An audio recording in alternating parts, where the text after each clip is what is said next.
Hello, baby girl. Bonjour. How are you this morning? Gonna go for a walk with Daddy. I hear the church bells this morning.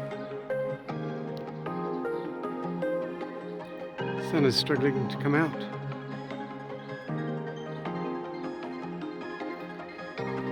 Blossoms are looking great.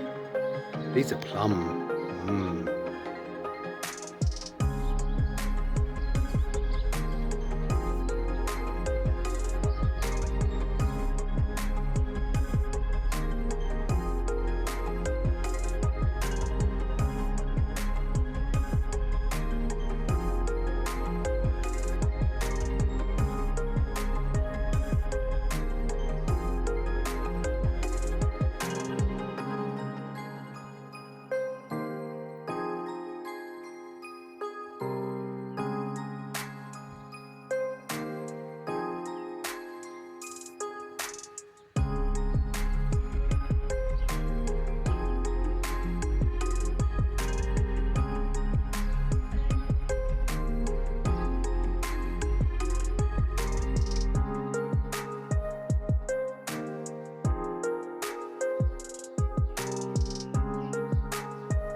Oh, here it is.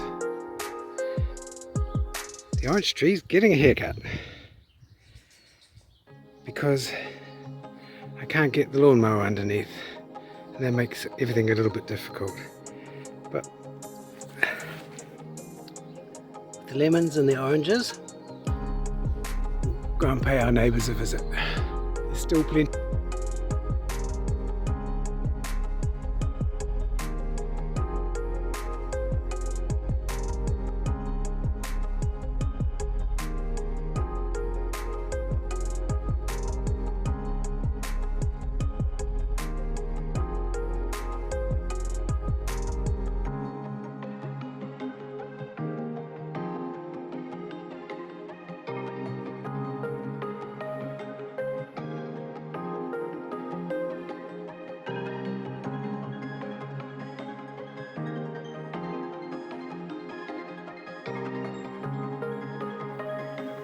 Now that we've come indoors, we're going to take a look at some chairs. Why not? Chairs. I fished them out of the room of requirement when I was looking for the big model house. And now they're standing all around the house at the moment, waiting to go back into the corner and be stacked up. So I thought we'd take a look at them. I've got a good collection. I got them all for a dining table set. These are all what are called in France, Henri chairs from King Henry, one of the earlier Henrys. In England, you'd call these Carolinian. They were from Charles I, Charles II time. But there's little subtle differences, and you can tell the ages of the chair style by what was happening. Now this first one, made of oak, they're all made of oak. The barley twist style down either side and the grapevine or the vines down the middle. But the feature is actually at the top. The feature is actually the green man, a pagan symbol. The British were still hanging on to these pagan symbols late in the day. But the most noticeable thing is this chair is entirely made of wood. Whereas this chair has a different component. It's cane. The cane work came out of the West Indies, very early times. It came from Portugal. It came from where they had cane in which to work. The big change between a wooden chair and a cane chair came about in 1667. That was when houses looked like this, all made of oak, all half timbered, often thatched roofs, and absolutely ready for the onslaught of this fire. The Great Fire of London took out all the houses and all the furniture.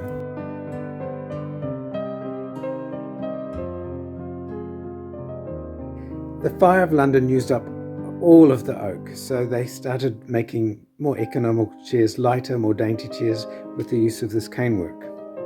The other thing that happened was the height of the hairstyles. they went up, and as they went up in height, so did the back of the chairs to support the neck and the head. If you're dining for some time and you want to put your head back, you'd have something to rest your periwig on, because the weight of the hair was something to be considered. This is my favorite chair. I call this the bird chair. A lot of the chairs have lions on them. The early ones have green masks, but the birds are beautiful. And this chair is a little higher in the back than the others. But when we really got going with the high wigs, the early Hanoverians came over from Germany, and their wigs were very tall, some almost a foot above the top of the head, and they needed another style of chair.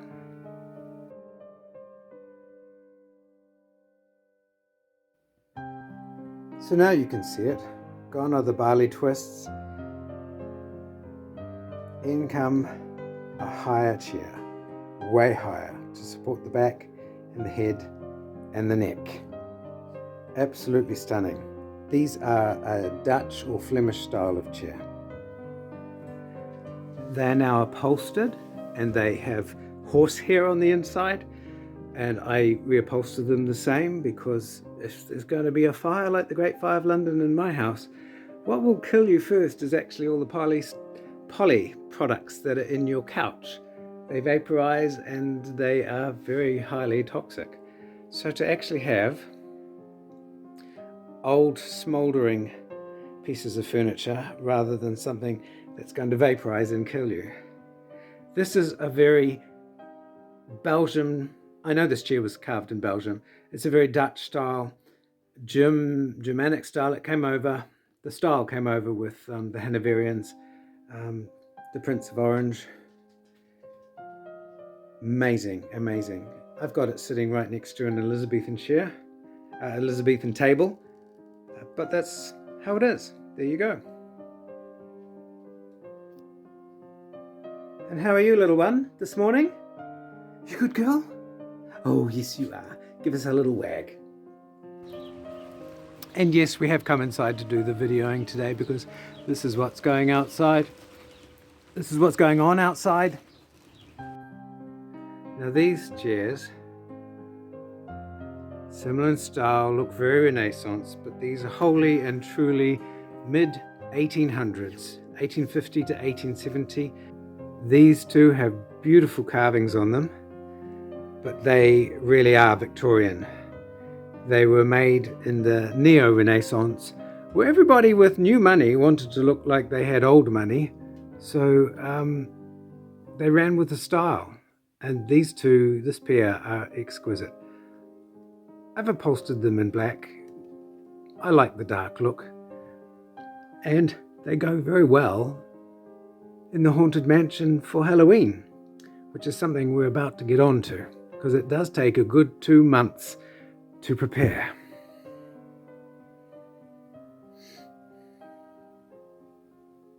Upholstery, but these chairs are very high, still supporting wigs, and these are just before the change to Louis XIV, who disturbed everything in the way of interior design, construction materials, the lot. We surged forward, and I'll show you a couch. I wasn't really intending to bang on about chairs today, but it is still raining outside and there's not much else to do, so let's take a look at this one. This one is upholstered in silk that I bought in Cairo.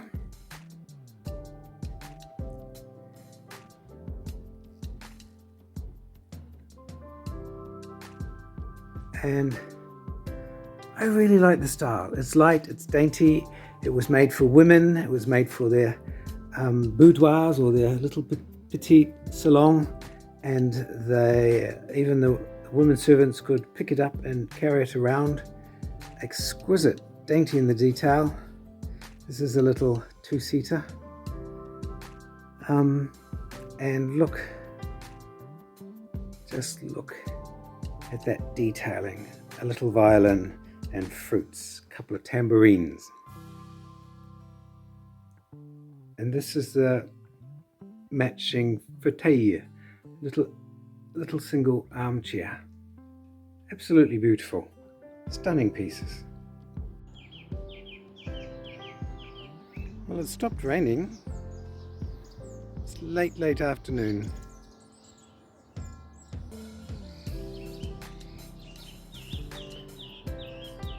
It's time to say goodbye. What are you doing? What are you doing? Come and say goodbye.